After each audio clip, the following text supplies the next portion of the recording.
Għal din is-sena pajjiżna mistenni jkabbar l-ekonomija darba u nofs aktar minn dak previst mill-Kummissjoni Ewropea sitt xhur ilu. Fl-aħħar rapport li ħarġet il-Kummissjoni Ewropea tistima li din is-sena l-ekonomija se tikber b'4.6%, dan huwa wkoll il fuq mill-medja Ewropea.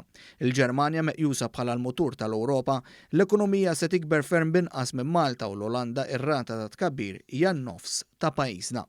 Għas-sena d-dieħla mbagħad l-ekonomija Maltija hija mistennija li tikber b'6.1%, darba u nofs aktar mill-medja Ewropea. Skont l-esperti tal-Kummissjoni Ewropea, dan huwa t-tieni l-akbar tkabbir fost l-istati membri. Ir-rapport jinnota wkoll li l-qatt se jkompli jinżel f'livelli rekord u l-pis tad-dejn imqabbel mal-prodott domestiku gross se jibqa' ferm taħt li kien fi żmien gvern nazzjonalista. Dwar is-settur tax-xogħol ir-rapport jgħid li ftit li xejn intlaqat minħabba miżuri ta' għajnuna li għamel gvern fosthom il-Covid Wage Supplement. Saħansitra jingħad li żdied in-numru ta' nies li jaħdmu. L-inflazzjoni jiġifieri l-prezzijiet li affaċċja l-konsumatur baqgħet waħda stabbli u l-Kummissjoni Ewropea nnotatu wkoll li l-qagħda fiskali tal-gvern se titjieb. Intant fuq Twitter il-Prim Ministru Robert Abela laqa dan ir-rapport li jixed li pajjiżna riesaq lejn prosperità ġdida.